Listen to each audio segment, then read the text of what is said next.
My brother found out that his wife had faked a pregnancy test and he wanted to my wife. My name is Adam, and I'm 20 years old. My brother John is 21, just a year older than me. Growing up, John constantly told me he was jealous of me and disliked me. It made me very sad because he was my only sibling, and I loved and admired him a lot. I always looked up to him and tried to be close, but he pushed me away. When he was happy, he was a great brother, DJ fun and creative. However, whenever we argued, he would say really mean things and try to harm me by punching, pushing, or pulling my hair. Our parents would scold him, but it never changed anything. John had an outgoing personality and a strong passion for the arts. He excelled in painting and fashion, loved experimenting with his hair, and enjoyed getting tattoos. Our father started me early in school, and eventually, John and I ended up in the same grade because of my advanced academic abilities. Fortunately, we weren't placed in the same class. John saw me as his competition because I was more academically inclined. He disliked doing homework, which made my average grades seem stellar in comparison. I consistently earned a mix of B's and A's, while John typically got C's and B's. His strengths lay in art, drama, cooking, sewing, and dance. As I grew up, I fell in love with the violin, a passion my father encouraged. I also dabbled in learning French and Korean. John was part of the drama department at school and spent most of his evenings practicing for plays. Things took a turn for him when he got kicked off the drama team due to a fight with fellow students. The drama unfolded when John discovered his girlfriend cheating on him with another guy from their department. In response, John beat up the guy and set his bag on fire. This incident led to John being asked to leave the school. Our parents talked to the principal and compensated the guy, but John still had to repeat the 11th grade. Our parents were very disappointed and grounded him until he turned 18. The longest romantic relationship I've had lasted only 6 months, and it was all because of John. I wasn't on a mission to find the one, but every time I had a decent relationship, John would try to jeopardize it. Once, I really liked a girl named Emily. We had been together for 4 months, and things were getting serious. We were on the verge of meeting each other's parents when, out of the blue, the night before, she blocked me on every platform: VJ phone, message, and social media. The only way to communicate was face-to-face, so I ended up showing up uninvited at her house to talk. When I arrived at Emily's house, she seemed surprised to see me. I confronted her about being blocked and asked what had happened. Emily hesitated before admitting that John had reached out to her, expressing concerns and sharing stories about my alleged past that portrayed me in a negative light. He revealed that my brother had told him about how I had been talking to other girls throughout the time we had been dating, and that he found me sending inappropriate pictures to one of my female friends. I was mortified when I heard this. I tried to explain my side of the story, refuting the claims my brother had made, but Emily seemed uncertain and confused. She questioned why my own brother would lie about me and make up something so serious. I felt like crying as I explained to her how my brother had always been jealous of me and would try to mess up my relationships. I had no idea he could go so far as to make up such lies about me. The damage was done, and despite my efforts to salvage the relationship, Emily expressed doubts about continuing, since she didn't want to be involved with someone who had a troublesome brother like John. I understood where she was coming from, since, if I had a choice, I would not be related to him either. Heartbroken and frustrated, I confronted John about his actions. After a lot of yelling, John finally admitted to feeling insecure and jealous that I always dated attractive girls. He told me that it was always easy for me to find girlfriends, and he hated me for it. He asserted that he thought I was too good for Emily, so he made up all those lies to drive her away from me. I was so pissed at him, and it became very clear to me that his actions were driven by his own unresolved issues of jealousy. Our parents reprimanded him and told him how wrong this was. But John didn't seem to care because, in the end, he got what he wanted. Emily and I were broken up. This incident served as a turning point in my life, prompting me to start thinking about moving away from John. It was a stark realization that if I ever wanted to have a healthy and lasting romantic connection, I could not have him near me. We both shared a dream of studying abroad. John did have immense potential, But it seemed like fear, or a lack of personal research, led him to pursue computer science in our home country, following our dad's advice. Witnessing that, I realized I didn't want my parents influencing my future choices. I worked tirelessly to secure a scholarship to study abroad. However, despite my efforts, financial constraints prevented me from going. So, I compromised and started university in our country, majoring in what I wanted. However, after 8 months, my determination to go abroad persisted, and I kept searching for opportunities. Eventually, I secured a scholarship and could finally head overseas to restart my studies. My parents were really sad that I was moving away. On my last night at home, John apologized to me for all the things he had done to me since our childhood. I don't know what prompted him to do so, VJ. Maybe it was the fact that I was moving so far away, and he could have our parents to himself now. I didn't want to pursue any drama any longer, so I forgave him. During my solo adventure studying abroad, I underwent a significant transformation. I shed some weight, met new people, discovered my personal style, and gained newfound confidence. Graduating was a major milestone, but the year that followed was tough as I struggled to secure a job. Eventually, I found a good job and settled down. Meanwhile, John finished his bachelor's in our home country. He told me how he wanted to come and study in the country I lived in for his master's, so I encouraged him. He started applying to different universities for scholarships, but his applications kept getting rejected. He started growing frustrated. Once he came to visit me and stayed with me for 7 days so I could show him around. He could see that I had changed, and whenever he made any sly remarks about my clothes or my hair, I didn't let it bother me. I found it very weird how John would try to control what I was going to wear, or how I needed to behave in public if he and I went out for lunch. If I had some friends over, he would tell me how he didn't like them, and how I needed to find better people to hang out with. There have been instances when I would be enjoying myself with my friends, and suddenly he would get weird without any apparent reason.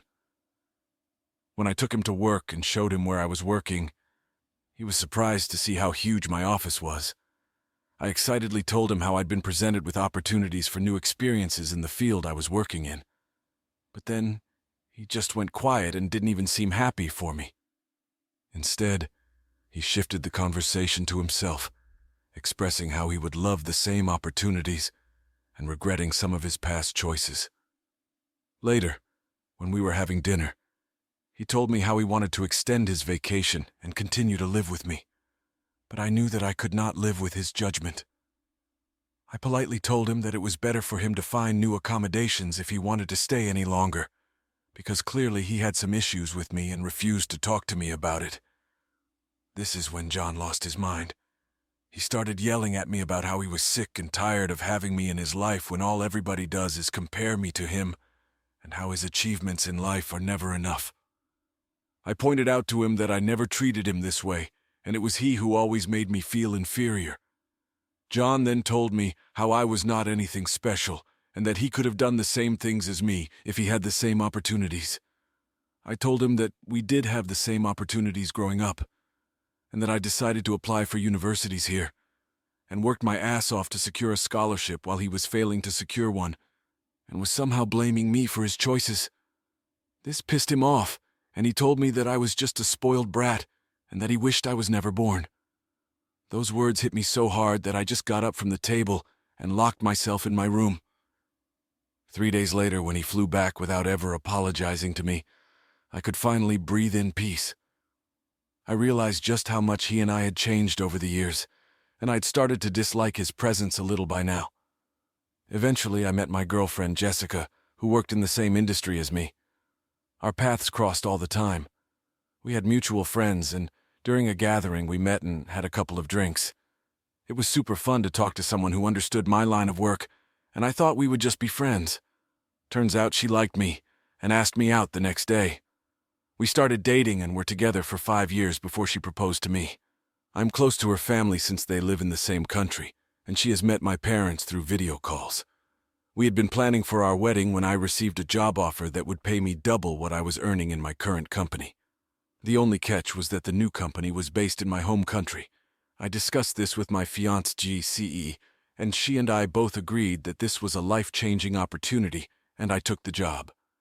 This is how I shifted back to my home country, and my family finally met my fiancée GCE. My parents really adore Jessica, and my dad spends his Sundays now golfing with her. My new job was going well, and Jessica eventually found a new job also. During this time, John avoided me like the plague. He refused to meet me or Jessica even though my parents would insist. He would make up random excuses not to meet us.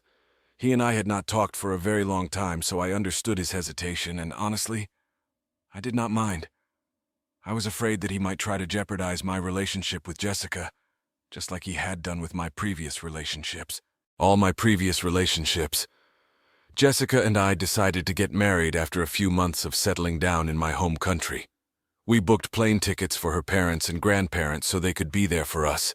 We wanted to have a small and intimate wedding with only family and really close friends, and a short honeymoon as we both are really busy with work during this time. We chose to have our wedding in the huge backyard of my parents' house, and they were extremely happy about this. Our grandparents, parents, siblings, and friends all made speeches, and we were showered with love and blessings. The only person who was missing was John. He had apparently come down with a fever, or so he told us, which is why he could not attend. The food was awesome, and everybody danced till midnight. We all had a great time, and then Jessica and I flew for our honeymoon. A week later, we returned from our honeymoon, and I was at my mother's place showing her some photos from my wedding when John showed up. As I was talking to Mom about how happy our grandparents were during my wedding, John interjected, asking if Jessica and I were having any financial troubles. I laughed and told him how I had a much higher-paying job now than before, and how Jessica was doing well also. He then mocked me by saying that maybe that was not the case, since I had decided to get married in our parents' backyard. My mother came to my defense and told John that there was nothing wrong with getting married in her backyard, and that I wanted to have a smaller wedding. So it made sense for me. I agreed and told John that I was thankful for his concern. But Jessica and I did not like extravagant things despite our high income, since we believed in using our money wisely. John got really angry hearing this and told me that I was just trying to show off as usual and that I was probably lying about my salary. I shook my head and told him that I didn't need to show off in front of him and that we were not children anymore. He needed to grow up and not make up assumptions or lies about me. I reiterated that this is why I was glad that he did not come to my wedding. This pissed him off, and he walked out crying.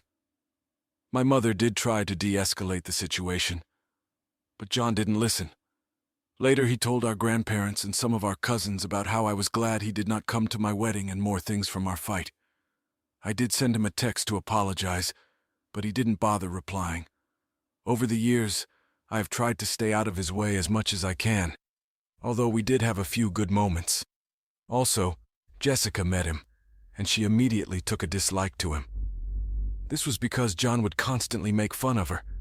For example, Jessica and I both like watching Disney movies, which John considers boring, and he says that Jessica might not be womanly enough. I took a lot of offense when he said this, and later he apologized to both of us.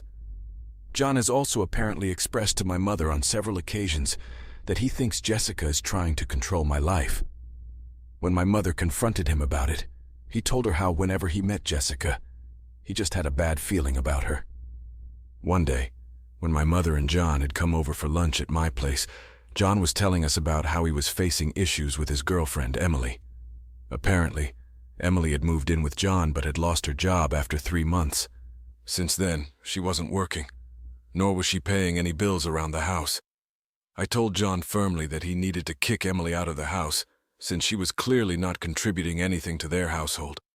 Then John suddenly pointed out how I earned more than Jessica, so does this mean I should kick her out? I pointed out that while it was true that I earned more than Jessica, she earned quite well on her own, and we were both bringing in the cash flow to our household. She was not sitting around the house all day eating chips and playing games. My mother agreed and told John how Jessica had sacrificed her own career just so I could take up this high-paying job here. John took offense to that and started saying how men should always be the ones earning more, and how it was weird that Jessica was okay with this arrangement. I told him that not every person has a weak, fragile ego like all the people he has dated, and that Jessica loved me for who I am. John, of course, never listened and later got married to Emily despite her being jobless. Emily also had a bit of a temper, which we all witnessed during their wedding when she got too drunk and started to pick a random fight with a waiter. John and some of her brothers had to restrain her. It was very embarrassing and I was a bit scared for John, but I knew he would never listen to me, so I kept my mouth shut. Over time, I have noticed John and Emily's fights have only increased because every time they fight, Emily kicks him out of their home, so he has to come over and sleep at our parents' place. My parents are also concerned about him, but John refuses to talk to them.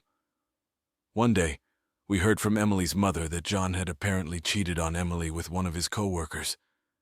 They had a huge fight, and in the end, decided to work through their marriage. They had even started going for couple counseling. This year, I found out that Jessica and I are expecting a baby. We are over the moon. My parents congratulated us and told me how proud they were to become grandparents soon. They assured me that they would be there for me every step of the way. Once John learned we were expecting, he asked Jessica and me about names we liked and whether we wanted his help. Jessica and I had discussed a few names, but I did not want to share them with him because I knew how judgmental he could be. I said a very firm no, and told him no name would be shared until the baby was born, and the name was official. John suggested very strongly that this would be a terrible idea, saying that we should discuss the names with other family members so we could give the best name to our baby. I told him we did not want people interacting or interfering in the name choice since this was our baby, and we were going to name it whatever we wanted. Later, when it came to the baby shower, I asked my mother to arrange everything. I trusted my mother's judgment, and besides, I hated planning. I had also asked my mother to inform everyone not to give me any gifts since we still didn't know the gender of the baby. I just wanted to have a good time with my friends, since it had been such a long time, and learn tips about parenthood. On the day of the baby shower, I was pleasantly surprised to see that my mother had invited just my close friends, which is exactly what I wanted, and there were non-alcoholic drinks for everyone. I was having a great time catching up with my friends when John showed up wearing a shirt that said, "Godfather-to-be." My eyes widened in shock as there was no way in hell that I was ever going to make him my baby's godfather. It was a bit awkward as John kept telling everyone how he had always wanted to be a godfather. What was frustrating was that he never even discussed this with me. As the day unfolded, my mother invited Jessica, my father, and Emily to join us later in the afternoon, since we were going to find out the gender of the baby. As Jessica and I cut the cake together, we were shocked to find out that we were having a baby boy. Tears rolled down my eyes as my friends came and hugged me. However, John suddenly got up to announce that he had something very important to say. Everyone stopped talking and looked at him curiously. He looked very solemn as he took out a document and held it up in front of everyone. He then announced that a few days ago I had apparently gone for a paternity test and found out that Jessica was not the mother of my baby. He dramatically declared that the test results indicated a different mother for the baby. The room fell silent, and my fiancée, Jessica, was visibly disturbed. She turned to look at me as I stood there in shock. Jessica asked me what was happening and if what John was saying was true. I shook my head and looked at John to explain himself. My mother, without a doubt in her mind, asked John what the hell he was up to and why he was even making up such ridiculous things. She snatched the document from John's hand and pointed out how the mother's name didn't even have my name on it. This is when John started to laugh. My friends looked at me in bewilderment. With a smug expression, he revealed that he had downloaded a fake paternity test from the internet and came up with this plan to prove a point. He claimed that he wanted to expose Jessica for who she was and how she was definitely abusive towards me. The entire room was in shock and disbelief. I asked John if he was right in his head because my fiancée had never even raised her voice at me, let alone been abusive. He started to say how there was no way that a woman could be happy letting her partner earn more than her, and how he had suspected for a long time that she was extremely controlling. He went on to give random examples and then concluded by pointing out how Jessica got angry when he first announced the paternity test. I yelled at him that the reason Jessica got pissed was because he publicly humiliated me by announcing that our child didn't belong to her. I told him how my fiancé had never abused me or locked me out of our house and that he seemed to be projecting. I watched John's face get red with embarrassment. I continued to tell him how I was so sick of him always being jealous of me all my life and how disgusting it was for him to turn my baby shower into such a fiasco. I announced to everyone that John had always done this and recounted how he would lie about me to my ex-girlfriends. John stood there looking humiliated. My mother told him how he had gone too far this time. Out of nowhere, his wife Emily, who had remained silent until then, stood up in the midst of the awkward silence and walked up to John. To everyone's shock, she handed him some papers. The atmosphere shifted from discomfort to utter chaos as John started to question her about what this was. Emily told him how the marriage counseling was clearly not working for them and she had come to realize that they were toxic for each other. She told John that she had been contemplating divorce and wanted to give him these documents tonight. But since he liked making a scene, she could not bear to go back home with him.